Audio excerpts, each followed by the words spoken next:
नमस्कार दोस्तों, तो आज हम आपको बताएंगे यूक्रेन रसिया वार के बाद अब यूनाइटेड स्टेट्स और रशियन फेडरेशन के बीच कैसे संबंध हैं और इस पे अभी क्या चल रहा है। बाइडेन प्रेसिडेंट इस पे अभी क्या एक्शन लिए हैं और इन दोनों के संबंध अब कितने निचले स्तर पे पहुंच चुके हैं। तो अगर हम सबसे पहले बात करें अमेरिकन पक्ष की, तो अमेरिका ने यूक्रेन पे काफ़ी बड़े और कड़े आर्थिक प्रतिबंध लगा दिए हैं और उसी के साथ साथ कई सारे यूरोपियन कंट्रीज जैसे कि United kingdom, Britain, Germany, France ने भी सभी ने मिलकर इस पे सैंक्शंस लगाए हैं और जर्मनी ने इसके पाइपलाइन को बंद कर दिया, तो वहीं ब्रिटेन ने रसिया का एयरलाइन बंद कर दिया है। उसके अलावा अब हम देखते हैं कि आखिर यूरोप यूनियन रसिया को यूक्रेन पर हमला करने से रोकने में असफल क्यों रहा और आखिर ऐसा क्या कारण था। जी हाँ दोस्तों, बता दें कि पूरे यूरोप के कंट्री में अभी यही चल रहा है कि आखिर यूरोप यूनियन और नेटो अमेरिका रूस को रोकने में फेल्योर कैसे साबित हो गए हैं। उसके अलावा दुनिया भी यही सोच रही है कि रसिया का नेक्स्ट कदम क्या होगा। रूस यूक्रेन को जीतने के बाद क्या करेगा, पुतिन यूक्रेन को जीतने के बाद क्या करेंगे और आखिर उनका अगला कदम क्या रहने वाला है। पूरी दुनिया इसी असमंजस में है और जानना चाह रही है। और यूक्रेन के बाद आखिर रूस का अगला टारगेट कौन होगा और रूस आगे क्या करता है, हमला करता है या फिर इंतज़ार करता है।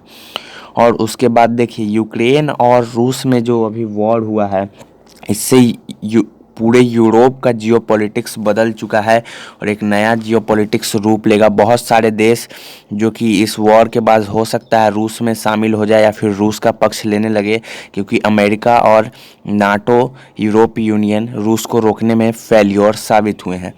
और बहुत सारे देश और लोगों का ये भी सोचना है, क्या व्लादिमीर पुतिन यूएसएसआर के मिशन पे निकले हैं, क्या वो फिर से यूएसएसआर का फॉर्मेशन करना चाहते हैं। देखिए यूक्रेन और रूस युद्ध से बहुत सारे लोग यही कह रहे हैं, लेकिन अभी इसका संभावना बहुत कम है, क्योंकि अभी रूस पे लगे प्रतिबंध और इस युद्ध से हुए नुकसान से रूस अभी फ़िलहाल ऐसा करने के लिए नहीं सोच रहा है।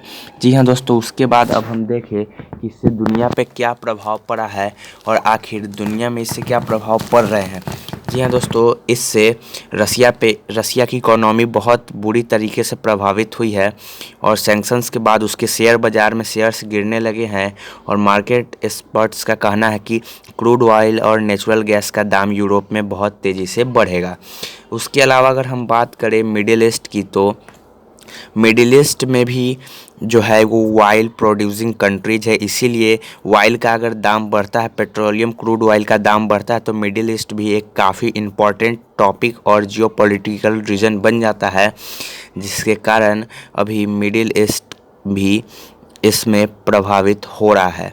उसके अलावा अगर हम आपको बताएं कि क्रूड ऑयल प्रोड्यूसिंग कंट्रीज़ की, तो अभी एशिया में सऊदी अरब, ईरान, इराक, यूएई के पास सबसे ज़्यादा पेट्रोलियम, नेचुरल गैस है और ये अभी प्रोड्यूस करते हैं, जिसके कारण यूक्रेन रसिया वॉर के कारण इस पे भी इम्पैक्ट पड़ा है और इस पे भी उसका असर पड़ रहा है, असर देखने को मिल रहा है और विश्व बाज़ार में भी इसका असर पड़ रहा है। जी हाँ दोस्तों, उसके बाद अब इसमें एशिया का क्या स्टैंड है, यूरोप में चल रहे इस विवाद पे अब एशियन कंट्री क्या करेंगे। जी हाँ दोस्तों, अगर हम बात करें तो रसिया का बहुत ज़्यादा प्रभाव रहा है एशिया में। जिस तरह से अमेरिका का प्रभाव यूरोप में रहा है, उसी तरह से रूस पूरे एशिया को अमेरिका के खिलाफ अकेले लीड कर सकता है। कुछ देशों को छोड़कर सभी के संबंध, एशियन देशों के संबंध रूस के साथ अच्छे हैं।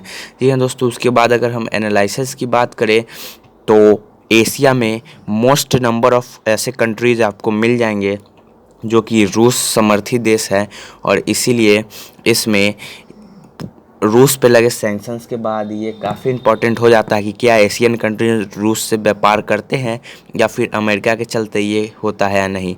उसके बाद इसका एक और असर भारत पे भी पड़ेगा। जी हाँ दोस्तों, आपको बता दें कि भारत और अमेरिका के बीच काफ़ी अच्छे रिलेशनशिप थे और पिछले 3 सालों में चाइना को लेकर के इंडिया और अमेरिका काफ़ी करीब आए थे और दोनों ने एक संगठन का हिस्सा भी है, जिससे क्वाड आपको मालूम हुआ कि दोनों ही देश इस संगठन के हिस्सा है। और यूएस के राष्ट्रपति जो बाइडेन ने कहा है कि भारत ने अभी तक रूस के इस कदम का विरोध नहीं किया है और भारत के साथ बातचीत जारी है। उसके अलावा रूस के भले अमेरिका के विदेश मंत्री एंटोनी ब्लिंकन और भारत के विदेश मंत्री एस जयशंकर के बीच टेलीफोन से कल बात भी हुई और ये बात रूस को लेकर ही थी। उसके अलावा हम आपको बताएं तो इससे काफ़ी ज़्यादा इंडिया और अमेरिका के रिश्तों पर इम्पैक्ट पड़ेगा, खासकर चीन के काउंटर को लेकर।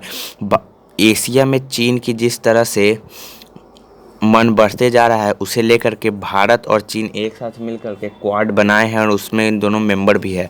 लेकिन भारत के संबंध रूस और इन दोनों के साथ अच्छे हैं, इसीलिए देखना पड़ेगा कि आखिर भारत किसका साथ देता है। और मैंने आपको बताया है कि भारतीय विदेश मंत्री डॉक्टर एस जयशंकर जी ने अमेरिकन विदेश मंत्री एंटोनी ब्लिंकन से बातचीत की है और आखिर इस बातचीत में क्या हुआ है उसे अभी तक तो नहीं बताया गया है, लेकिन इसमें जो भी बात हुआ है वो रूस से ही लेकर के हुआ है। तो आज का वीडियो समाप्त होता है। अपना ख्याल रखिए। जय हिंद।